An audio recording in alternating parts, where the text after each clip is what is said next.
Arcadian Vanguard presents The Wrestling News in your daily wrestling newscast for Tuesday, November 29th, 2022. Good morning, I'm Mike Sempervive. We begin today with last night's WWE Monday Night Raw on the USA Network, which was held at the Scope in Norfolk, Virginia. The returning Becky Lynch, making her first Raw appearance in more than 4 months, opened the show with an in-ring promo that was interrupted by Bayley and Damage Control. Lynch brawled with her 3 antagonists on the arena floor and then out onto the arena concourse, demolishing a merchandise table. Make their way outside the arena. WWE fans watching on. Anywhere will do for Becky Lynch. There's madness in the concourse here at the Scope. Outnumbered Becky Lynch, 3 against 1. Oh! Her team were outnumbered at War Games, and that didn't stop them. Look at this response, but Bayley through the back of Becky Lynch. A Money in the Bank lunchbox. You suck, Becky! Oh! Lynch turns it around. There's merch everywhere. In the main event, Kevin Owens defeated Jey Uso using a stunner to score the pinfall. Owens fought off outside interference from Jay's fellow Bloodline members Jimmy Uso, Sami Zayn, and Solo Sikoa. Earlier in the show, Dexter Lumis defeated The Miz, earning a WWE contract and storyline. In other results, the Judgment Day defeated the OC when Rhea Ripley pinned Mia Yim. The Street Profits beat Alpha Academy, and Candice LeRae made her return to Raw after a 6-week absence with a win over WWE Women's Tag Team Co-Champion Dakota Kai. According to a WrestleTix report, as of Sunday night, 6,315 tickets for Raw at the Scope had been distributed, with 686 remaining available. In ratings news, AEW Dynamite drew 880,000 viewers to TBS for last Wednesday's pre-Thanksgiving episode, according to Showbuzz Daily, with final numbers delayed due to the holiday. The total was up 7.58% from the previous week's 818,000 for the Full Gear Go Home episode. In the 18 to 49 demographic, Dynamite attained a .32 rating, an increase of 14.28% from the previous week, according to WrestleNomics. Nevertheless, the show ranked number 6 in the demo on cable for the evening, down from number 4 the week before.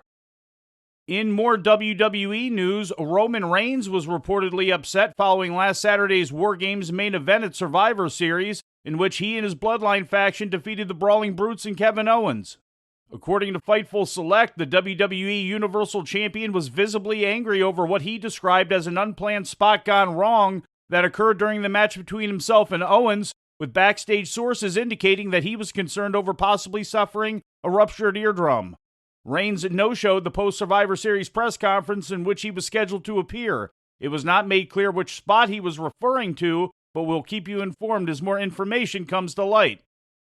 WWE is holding a 2-day tryout this week at IMG Academy, a top athletic prep school in Bradenton, Florida, according to Sports Illustrated's Justin Barrasso. The event will take place over tomorrow and Thursday, with close to 35 athletes converging on IMG Academy's campus as part of an initiative to recruit talent from among elite college and former college athletes. Said WWE head of talent operations and strategy James Kimball to Barrasso, quote, "There are countless examples of top talent that come into the business via college sports, but there hasn't always been a system built out. That's what we're trying to create here, a true talent development pathway to WWE for college athletes," unquote. This is the third major tryout WWE has held this year, following tryouts after WrestleMania and SummerSlam, at which a total of 33 candidates were offered developmental contracts. The next tryout is scheduled to take place in Lagos, Nigeria in February as part of the company's Search for Africa's Next WWE Superstar initiative. In injury news, Andrade El Idolo revealed yesterday on Twitter that he recently had surgery to repair a torn pectoral muscle that he sustained several months ago. Andrade has been off AEW TV since being sent home following a backstage fight with Sammy Guevara on October 4th. Raquel Rodriguez is expected to be out of action 4 to 6 weeks, according to an announcement from WWE. Rodriguez was attacked by Ronda Rousey and Shayna Baszler in a backstage segment during Friday night's SmackDown, and after participating in a tag match with Shotzi against Rousey and Baszler later in the show, Shotzi reported during a scripted segment that Rodriguez had suffered a broken arm and a dislocated elbow. The full nature of the injury and how it occurred is not yet known, although it would appear that the TV angle is being used to write Rodriguez off the show for a while she recovers. We will keep you all updated as more information becomes available. In WWE streaming news, WWE has added more classic content to its Peacock and WWE Network platforms, consisting of 8 episodes of WWE Superstars from the spring of 1996. Included in the episodes are such moments as the Superstars debut of Mankind, WWF World Champion Shawn Michaels against the 1-2-3 Kid, as well as the build and aftermath for WrestleMania 12's Iron Man match between Michaels and Bret Hart.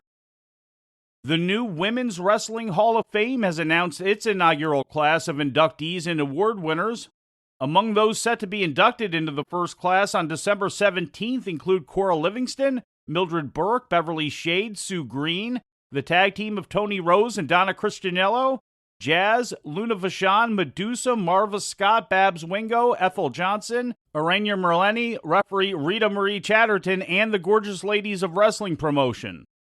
Inductions will take place as part of the Icons of Wrestling event at the 2300 Arena in Philadelphia. In addition to the inductions, next year the 2023 WWHOF Awards will be presented, including Tom Burke for Historian of the Year, Lorene London for the Film Award, Jamie Hemmings for Journalist of the Year, Velvet Sky for Broadcaster of the Year, NWA Women's Champion Camille for Lady Wrestler of the Year, Impact Knockouts champ Jordan Grace for Most Improved, Billy Corrigan for Promoter of the Year, and Lori McGee for the Nobility Award. The award presentation time and date was not made known. The Women's Wrestling Hall of Fame was founded last year by Pitbull Gary Wolfe, Sue Green, Angel Orsini, and Christopher Anino. And before we leave you today, we'd like to remind you that however you consume your content, you can find the wrestling news 24 hours a day and 7 days a week across social media. On Twitter, follow us at Wrestling News AV.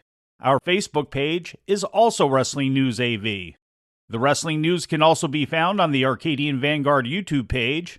And for those who utilize Amazon Echo devices, just tell Alexa to play the Wrestling News podcast. And remember to make sure you add podcast at the end. Once again, for daily updates, breaking news, and more, follow the Wrestling News across social media. And that's the news for today. If anything happens, we will be here to tell you about it. No clickbait, no paywall, just the Wrestling News. The Wrestling News is a division of Arcadian Vanguard, and the Wrestling Newscast is a production of the Arcadian Vanguard Podcast Network.